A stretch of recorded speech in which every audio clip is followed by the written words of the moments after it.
Hey y'all, welcome back to Twin Oaks Family Farm in rural Southeast Ohio, USA. Thanks for joining me.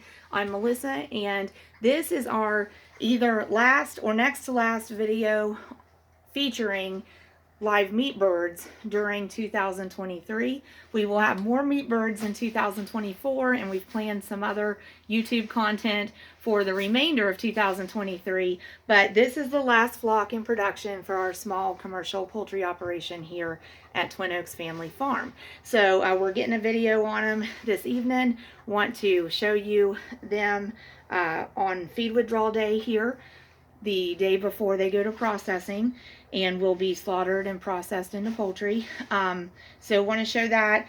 A lot of flocks we have been able to do some video like when we're loading them on processing day before we put them in crates and put the crates on the truck and haul them by truck to the processor. So I don't know if we'll get to do that in the morning when we're loading birds.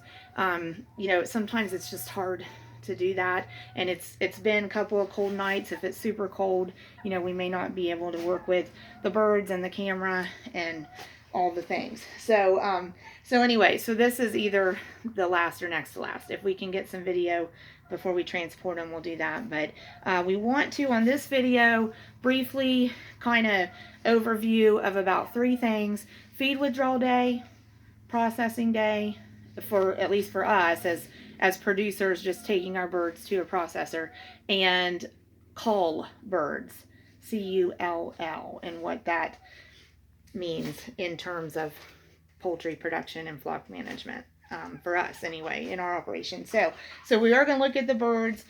There's approximately, I think there's 88, and I say approximately because it's hard to count them. they're all white and they all blend in together, and then if they start moving around, I lose my place. But should be at 88 is where we're at. So they're finished. They were hatched October 18th, 2023.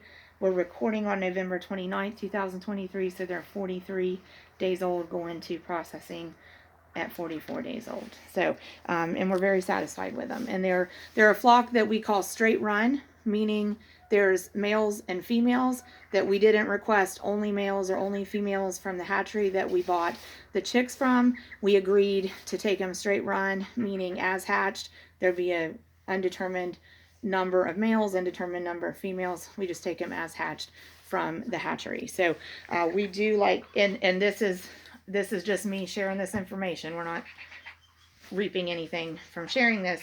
We prefer to use Mount Healthy Hatchery around Cincinnati, Ohio, and have been very fortunate with great flocks from them. So let's take a look at the birds. So it's going to take a few moments to get that to focus for us. It's really not coming along. So hopefully we can get a good view here. So this flock is basically in a resting phase. Right before I started recording, I had kind of exercised them. We have some techniques where we encourage them to get up, to stand up, to move around, to walk around. We really need them to do that throughout production, and then continuing on this day, feed withdrawal day, and I'll explain that. So that's the first thing we want to talk about, feed withdrawal day. So feed withdrawal day basically means we're at, like, when we get to 12 to 18 hours before processing, before slaughter. And so it doesn't matter whether you're processing birds yourselves at like a home consumption operation, or you're taking birds to a USDA inspected processor, doesn't matter.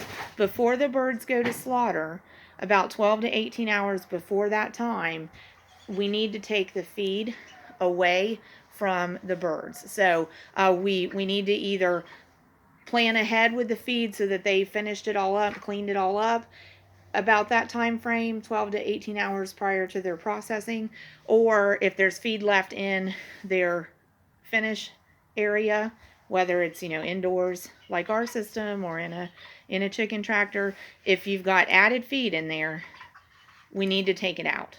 We need to, and even if we feel like feeders have basically been emptied, we remove the feeders. There needs to be a feed withdrawal 12 to 18 hours prior to their processing appointment. And so want to explain that a bit. That is not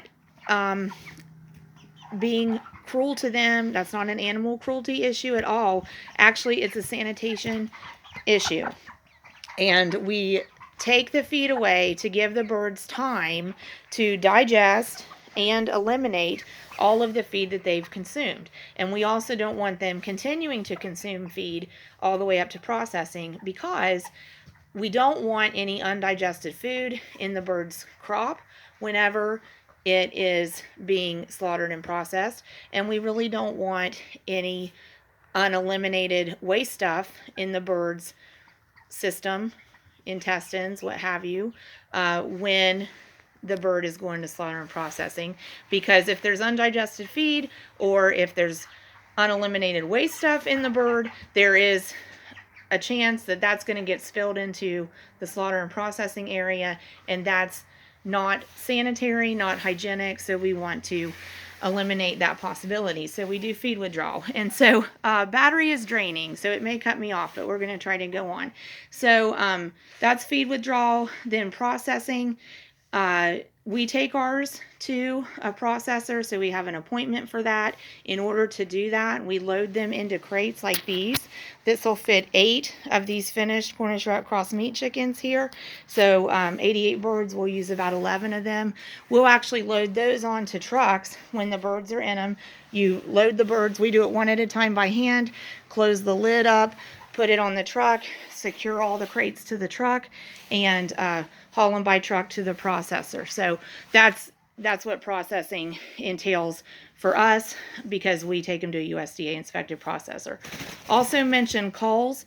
Sometimes it is necessary to cull any birds that the producer feels are not finished or not going to slaughter with the flock, even though they were in production with the flock. That involves humane slaughter of the birds.